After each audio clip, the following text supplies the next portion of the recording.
नमस्कार, news capital express में आपका स्वागत है। बुलेटिन की शुरुआत करते हैं खास खबरों के साथ। भोपाल और इंदौर में आज कमिश्नर सिस्टम प्रणाली को 1 वर्ष पूरा हो गया है। कमिश्नर सिस्टम लागू होने से भोपाल और इंदौर में अपराध पर अंकुश लगा है। पुलिस द्वारा स्कूलों में छात्र छात्राओं को भी जागरूकता के माध्यम से अपने आप को कैसे बचाएं और कैसे अपराध में कमी आए, पुलिस ने सड़कों पर आकर जन जागरूकता संदेश भी दिया। भोपाल इंदौर कमिश्नर सिस्टम संपूर्ण मध्य प्रदेश में भी लागू होना चाहिए, जिससे अपराधों में कमी आए। मैं शमशुल हसन बल्ली, प्रदेश प्रवक्ता समाजवादी पार्टी मध्य प्रदेश के मुख्यमंत्री शिवराज सिंह चौहान और गृह मंत्री नरोत्तम मिश्रा को धन्यवाद आभार करता हूं कि उन्होंने पुलिस कमिश्नर प्रणाली भोपाल इंदौर से प्रणाली लागू की और अपराधों से निजात मिली।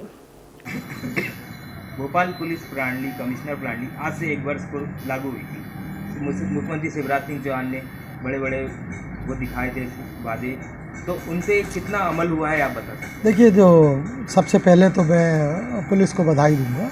आज 1 वर्ष इंदौर और भोपाल में जो पुलिस कमिश्नरी लागू हुई थी, उसको आज 1 वर्ष पूर्ण हो गया है। अपराध पे अंकुश तो लगा है, लेकिन पुलिस कमिश्नर प्रणाली से एक फ़ायदा ज़रूर हुआ है कि अवेयरनेस बहुत आई है। शिक्षित बच्चों को जिस तरह स्कूल कॉलेजेस में पुलिस प्रतिदिन जागरूकता एक अभियान जो चला हुआ है, कॉलेजेस में जाके जागरूक करना, स्कूलों में जागरूक करना, और पुलिस ने इस तरह के जो काम सामाजिक कामों में ज़्यादा बढ़ चढ़कर पुलिस हिस्सा ले रही है। यकीनन 1 साल में 2 जगहों पे बच्चों को जागरूक करना, लड़कियों को जागरूक करना, हर चीज़ के touch, bad touch, good touch, ये सारी चीज़ों की जानकारियाँ पुलिस कॉलेजेस में जाके जो दे रही है, ये यकीनन काबिल तारीफ़ है।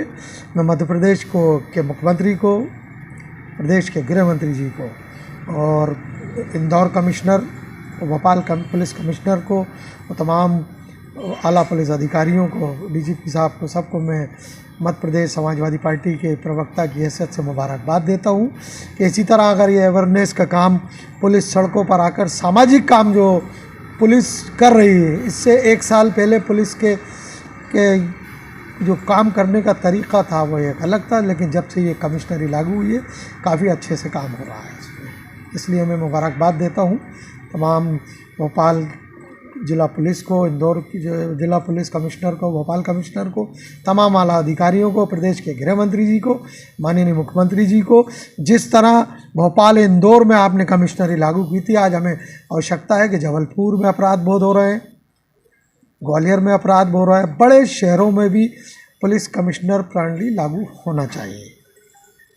मध्य प्रदेश में कांग्रेस का होगा सुपड़ा साफ, दिग्विजय सिंह के ऊपर साधा निशाना। मध्य प्रदेश में भाजपा की सरकार बनेगी। मध्य प्रदेश के पूर्व मुख्यमंत्री उमा भारती ने शाहपुरा नगर में शराब दुकान हटाने को लेकर जताया विरोध। अमरकंटक से वापस लौटकर सर्किट हाउस शाहपुरा में किया रात्रि विश्राम।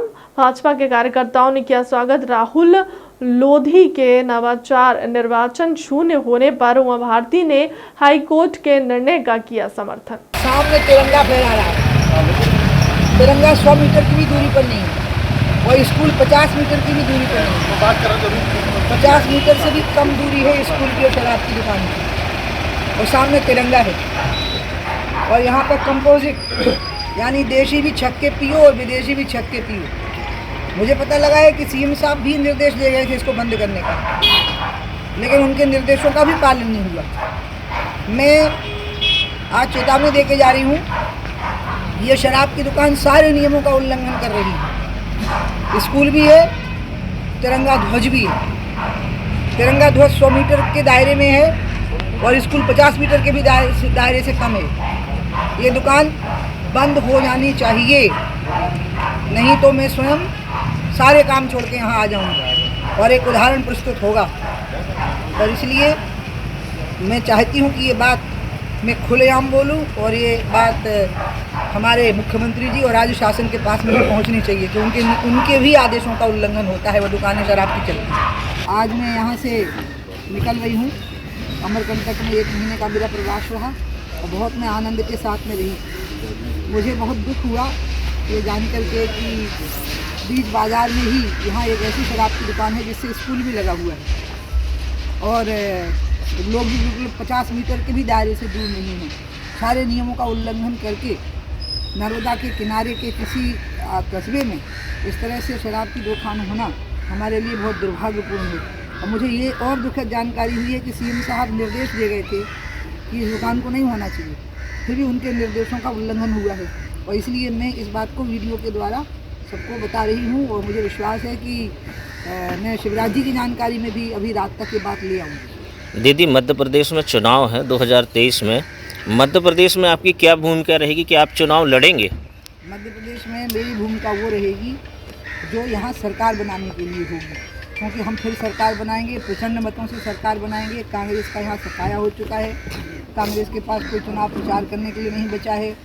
दिग्विजय सिंह जी बाहर निकलते हैं तो वोट कम हो जाते हैं, उनको देख करके तो कोई बचा नहीं है ऐसी स्थिति में। और हालत ये होगी कि मुझे लगता है जैसा गुजरात का रिकॉर्ड बना है ऐसा मध्य प्रदेश का भी बन जाएगा। अब हम बहुत लंबे समय के लिए यहाँ भाजपा की सरकार बनेगी। दीदी, राहुल लोधी का निर्वाचन हाई कोर्ट ने शून्य कर दिया है, उसको लेकर आप क्या कहेंगे? मुझे उसमें कुछ भी नहीं कहना है, ये तो मामला सब जुडिस है और जब मामला न्याय के अधीन है तो जो न्याय की मर्यादाएं हैं उनका पालन करना चाहिए, हर विधायक को करना चाहिए।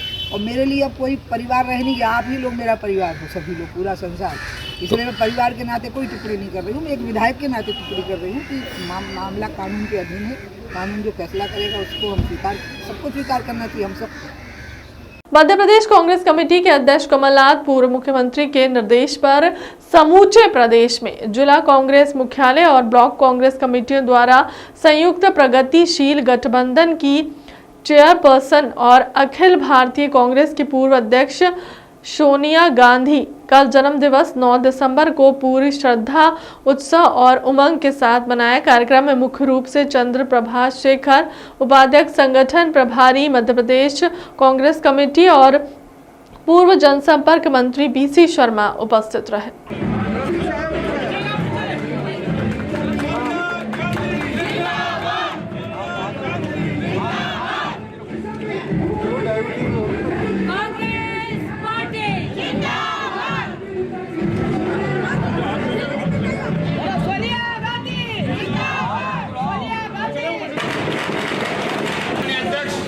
आदरणीय कमलनाथ जी द्वारा संदेश दिया गया है कि आज जो नफार बिजलियां जागरण के द्वारा बताई जा रही है उसको हम कर रहे हैं। आप सभी समझते हैं।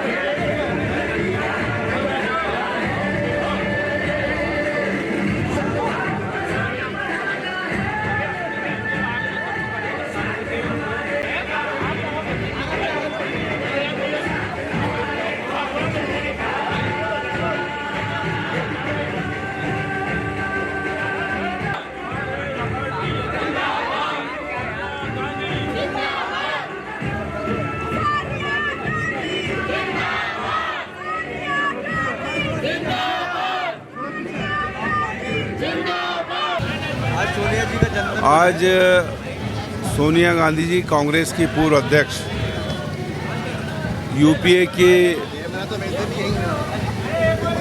चीफ का जन्मदिन है। बहुत बधाई और शुभकामनाएं हम देते हैं। उन्होंने कांग्रेस पार्टी का, देश का, सबका नेतृत्व किया और इसी तरह से देश का नेतृत्व, कांग्रेस पार्टी का नेतृत्व लगातार करते रहे, उनका आशीर्वाद मिलता रहे, ये ईश्वर से प्रार्थना है। और यूपीए का कार्यकाल में उनके नेतृत्व में देश ने असीम उन्नति की थी और एक बार फिर 2024 में उनके नेतृत्व में फिर यूपीए की सरकार दिल्ली में बनेगी।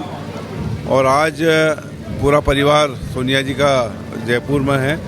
मैं पूरे परिवार को ही बधाई और शुभकामनाएं इस मौके पर देना चाहता हूँ। गुजरात की पुलिस कमिश्नर प्रणाली के 1 साल पूरे होने पर भोपाल पुलिस कमिश्नर मकरंद देवस्कर ने कहा कि आज पुलिस कमिश्नर सिस्टम को 1 साल पूरे हो गए हैं। इसमें हमारी मुख्य उपलब्धियां रही कि शहर में जितने भी गुंडे हैं, आदतन अपराधी हैं, उनके द्वारा घटित अपराधों में 50% की कमी ला पाए हैं।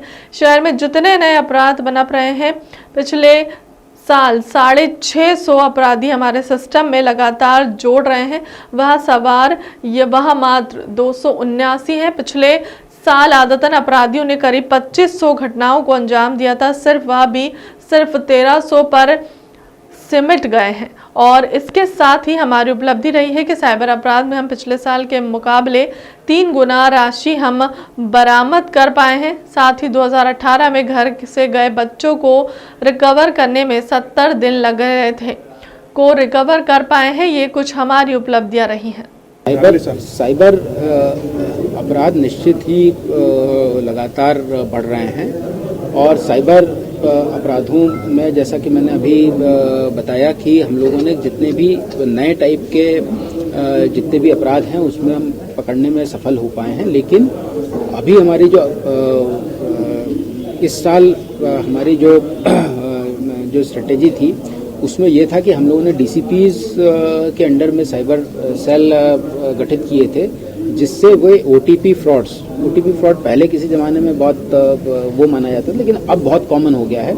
तो ओटीपी फ्रॉड्स और जो गुम बालक बालिकाओं को ट्रेस करने का काम है वे डीसीपी की साइबर सेल्स करेंगी और जितने भी स्पेशलाइज्ड क्राइम्स हैं उनका जो इन्वेस्टिगेशन है वो हमारी क्राइम ब्रांच के अंडर में जो साइबर सेल है वो करें। अब इस वर्ष अभी हम लोगों को क्योंकि इसकी जितनी भी व्यापकता है उसको देखते हुए हम इस पे 2 प्रकार के प्रयास करेंगे कि एक तो जितने भी ओटीपी फ्रॉड्स हैं और इसका इन्वेस्टिगेशन थाने स्तर पर होना शुरू हो जाए। जो अभी डीसीपी लेवल पर गाइड करना पड़ रहा है वो सब इंस्पेक्टर जो है उस अपराध को कर पाएँ। दूसरा इसका पहलू यह है कि अभी जैसे गृह मंत्री जी ने भी बताया कि यह आरोपी तो पूरे दुनिया भर में कहीं भी हो सकता है, लेकिन फरियादी जो है हमारे भोपाल शहर का ही होगा। तो साधारण नकबजनों के लिए हम लोग आरोपी को बार बार चेक करते हैं, वो प्रक्रिया साइबर अपराध में उपलब्ध नहीं रहती है कि हम बार बार उस साइबर अपराधी को जाकर के चेक करके आएँ। इसलिए हमारा प्रयास रहेगा कि हमारा जो भोपाल शहर के जो नागरिक हैं उनको हम सजग करें, ट्रेन करें और साइबर अपराध से बचाव के जो रोकथाम है उनका वृहत रूप से प्रचार प्रसार करें। Thank you. नया करने के लिए या फिर देखिए ट्रैफिक के लिए निश्चित ही जाम की स्थितियाँ मैं बिल्कुल ये कभी भी नहीं कह पाऊँगा कि भोपाल शहर में जाम ही नहीं लग रहा है, लेकिन एक तो इसमें 2 कंस्ट्रेंट्स हम लोगों के साथ रहे कि एक तो पॉपुलेशन भी लगातार बढ़ रही है और गाड़ियों की संख्या भी लगातार बढ़ रही है और जितने भी नए एरियाज डेवलप हो रहे हैं उनमें भी मतलब शहर की प्रगति हो रही है, तो वो भी एरियाज बढ़ रहे हैं। लेकिन हम लोग जो यातायात के कारण जो मृत्युएं हुई हैं उसमें उसकी दर में हम लोग कमी ला पाए हैं और निश्चित ही अभी हम लोगों ने ड्रंकन ड्राइविंग और हेलमेट, सीट बेल्ट जो ऐसी कार्रवाइयाँ हैं जिससे मानव जीवन को बचाया जा सकता है, उस पर हमारा ज़्यादा फोकस रहा है। सर, मानव अधिकारियों ने संज्ञान पर्याप्त है, जगह आपके पास है या संसाधन अभी भी जूझ रही है, क्या पुलिस सर उससे असर पड़ रहा है? देखिए यह है कि ये व्यवस्था शुरू हुई, हमको पुलिस मुख्यालय और राज्य शासन ने अतिरिक्त 526 प्रशिक्षित आरक्षक भी उपलब्ध कराए, 8 नए आईपीएस अधिकारी उपलब्ध कराए हैं, कुछ एडिशनल डीसीपीज भी बढ़े और इसके अतिरिक्त करीब 22 वाहन हम लोगों को जो 4 पहिया वाहन इन अधिकारियों के लिए आवश्यक थे वो भी उपलब्ध कराए हैं। तो निश्चित ही अभी हमारी वैकेंसी 1,500 व्यक्तियों की आरक्षकों की है जिसकी पूर्ति करने की प्रक्रिया भी शुरू हो चुकी है। सर, मानव अधिकार को लेकर आज 1 साल हुआ है। इस सफल 1 साल के लिए मैंने डीजी साहब को, कमिश्नर साहब को, इंदौर और भोपाल को दोनों और बधाई दी है। हमारे यहाँ भोपाल में 20% अपराधों में, इंदौर में अंदर 25% लाभ के कमी से कमी आई है। बड़े किशन के जितने अपराध हैं, लूट, चोरी, डकैती, इन सब में 10% हमारा इनको पकड़ने का, अपराधियों को बरामदगी का, लूट और डकैती और आदमी की 10% साइबर क्राइम इंदौर और भोपाल का। इसमें हम देखेंगे कि भोपाल की पुलिस ने 1,14,00,000 रुपए की बरामदगी, इंदौर की पुलिस ने 3 करोड़ की बरामदगी। पिछले 1 साल में साइबर क्राइम एक गंभीर किस्म का अपराध है, इसकी संख्या भी बढ़ रही है। ऐसा अपराध है कि इसमें किसी भी स्थान पर हैकर के अपराध कर सकता है। इसके बावजूद भी, जैसा हमारे केंद्रीय मंत्री अमित शाह ने साइबर क्राइम की दृष्टि से गंभीर किस्म के अपराधी पीएफआई और दूसरे संगठन, राष्ट्र विरोधी संगठनों को जिस तरह से क्राइम का उस क्षेत्र में हमने सफलता नवाचार की है। इंदौर और भोपाल में अब जनता करेगी थानों की रैंकिंग। हमारे जो भी पुलिस थाने में व्यक्ति जाएंगे, अगर वो वहां नंबर लिखा के आएंगे तो हमारे कमिश्नर कार्यालय से उनको फोन जाएगा और वो उनसे पूछेंगे कि थाने में आपसे व्यवहार ठीक हुआ, आपसे बर्ताव अच्छा हुआ, क्या दिक्कत थी, क्या हुआ, कैसे हुआ और कैसे होगा। और उसके आधार पर, उसके जवाब के आधार पर थानों की रैंकिंग कमिश्नर साहब तय करेंगे। आज 1 साल हुआ है। सफल 1 साल के लिए मैंने डीजी साहब को, कमिश्नर साहब को, उनकी टीम को, इंदौर और भोपाल दोनों को बधाई दी। हमारे यहाँ भोपाल में 20% अपराधों में प्रति लाख के हिसाब से कमी आई और इंदौर के अंदर 25% प्रति लाख के हिसाब से कमी आई। बड़े और गंभीर किस्म के अपराध जो होते हैं, लूट, चोरी, डकैती, इन सब में भी 10% हमारा इनको पकड़ने का, अपराधियों को इनमें बरामदगी का, लूट और डकैती जो होती है उसमें बरामदगी का 10% बढ़ा है, बरामदी करना लूट को। इसी तरह से जो साइबर क्राइम है हमारे इंदौर और भोपाल का, इसमें आप देखेंगे कि हमारे भोपाल की पुलिस ने 1,14,00,000 रुपए की बरामदगी, इंदौर की पुलिस ने 3 करोड़ रुपए की बरामदगी पिछले 1 साल में की है। साइबर क्राइम एक गंभीर किस्म का अपराध है, इसकी संख्या भी बढ़ रही है और ये अपराध ऐसा है कि अपराधी को उस स्थान पर होने की आवश्यकता नहीं है। वो बंगलौर में, दिल्ली में, विदेश में कहीं से भी बैठकर इस अपराध को घटित कर सकता है।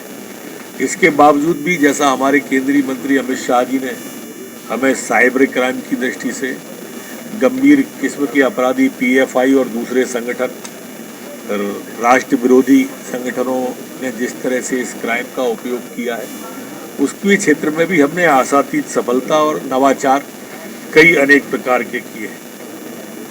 हमारे यहाँ पर जो जमानत दे देते हैं लोग अपराधियों की और फिर अपराधी फरार हो जाता है, तो इसमें भी अब जमानतदार से राशि वसूलने का काम है। और 107 और 116, 110 जो होती है, उस कार्रवाई में जो बाउंडेड किए जाते थे उनकी संख्या तो बढ़ाई है, लेकिन उसके कारण से एक बात और है कि अगर उसने दूसरा अपराध उस पीरियड में घटित कर दिया तो बाकी के समय उसे जेल में डालने का भी कमिश्नरेट प्रणाली में इस दिशा में आगे बढ़े हैं हम। जैस से विधायक हीरा लाल अलावा का कहना है कि अक्टूबर माह में जैस की महापंचायत हुई थी, उसमें हम लोगों ने आगामी रणनीति बनाई और नगरीय निकाय और पंचायत चुनाव में जैस ने काफ़ी अच्छा प्रदर्शन किया और आने वाले विधानसभा चुनाव में जैस 80 सीटों पर चुनाव लड़ने की तैयारी पर है। वहां 80 सीटें हैं जहां पर आदिवासी बाहुल्य है, वहां पर जैस चुनाव लड़ेगी। वहीं क्या कांग्रेस में गठबंधन किया जाएगा। इस मामले में जेएस विधायक हीरालाल अलावा का कहना है कि यह तो भविष्य तय करेगा कि किसके गठबंधन करना है। सीटों में चुनाव लड़ेगी, लगभग 45 सीटों में। तो ये जेएस 45 नहीं, जेएस तो 80 सीटों की तैयारी कर रहा है। जहाँ पर आदिवासी बहुल्य वोटर हैं, 30 से 35 सीटें, जहाँ पर 47 तो रिजर्व है ही हमारी, और 35 से 40 सीटें ऐसी है जहाँ पर 50,000 से 1 लाख आदिवासी वोटर है, तो वहाँ पे तैयारी कर रहा है। तो कांग्रेस के साथ गठबंधन के साथ उतरेगी या वो भविष्य की संभावनाएं हैं, गठबंधन होगा नहीं होगा, लेकिन हम लोग जेएस के मात्र स्वतंत्र तैयारी कर रहे हैं। कुल कितनी सीटें टारगेट कर रहे हैं? 80 सीटें टारगेट कर रहे हैं। रोल आप पीछे मत जाओ। अरे तब पीछे 2023 चुनाव के साल भर से कम बचे हुए हैं, ऐसे में जेएस की कितनी तैयारी है 2023 के लिए? देखिए, जेएस वैचारिक क्रांतिकारी संगठन है और पिछले 30 अक्टूबर को उसी में जेएस महापंचायत के माध्यम से उन लोगों ने हमारी तैयारियों का ऐलान कर चुके हैं। हम ऑलरेडी 6 महीने पहले से ग्राउंड तैयार कर चुके हैं और जेएस ने ज़बरदस्त तैयारियां कर रखी हैं। गांव-गांव, गली-गली, मोहल्ले-मोहल्ले में अपने झंडे गाड़ रखे हैं। जनपद पंचायत, जिला पंचायत और सरपंचों के चुनावों में भारी संख्या में पश्चिमी मध्य प्रदेश में जेएस ने झंडे गाड़े हैं, तो तैयारियां तो जो ट्राइबल सीटें हैं। शिक्षा के मंदिर में शराब की बोतलों के बीच नौनिहालों का भविष्य पनप रहा है। इससे अंदाजा लगाया जा सकता है कि इन नौनिहालों का भविष्य का आगे चलकर क्या अंजाम होगा। ये पूरा मामला जबलपुर के बरेला क्षेत्र का है, जहां बरेला के सीएम राइस के ठीक सामने सारे नियम कायदे ताक पर रखकर महज 50 फुट की दूरी पर शराब दुकान खोल दी गई, जहां दिन रात शराबी तत्वों के द्वारा स्कूल के मैदान में ही असामाजिक तत्व शराब खोरी कर गंदगी के साथ साथ मैदान में बोतलें फोड़ देते हैं। वहीं अनेकों बार स्कूल के नौनिहाल मैदान में खेलते वक्त गंभीर रूप से घायल हो गए। उसके बावजूद भी शराब दुकान को सीएम राइज स्कूल के पास से अलग नहीं की जा रही। वहीं स्कूल के शिक्षकों ने बताया कि कई बार मामले को लेकर पुलिस से लेकर अपराधिकारियों तक शिकायत की गई, पर अभी तक शराब दुकान हटाने को लेकर किसी प्रकार की कार्रवाई नहीं की गई।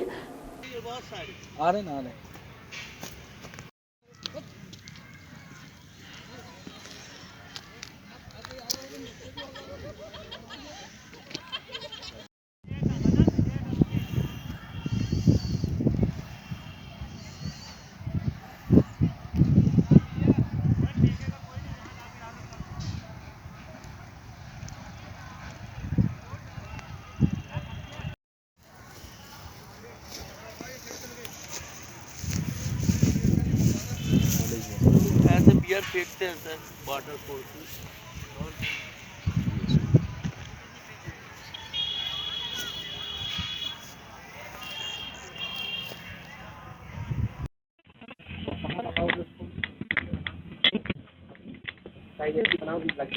लंबा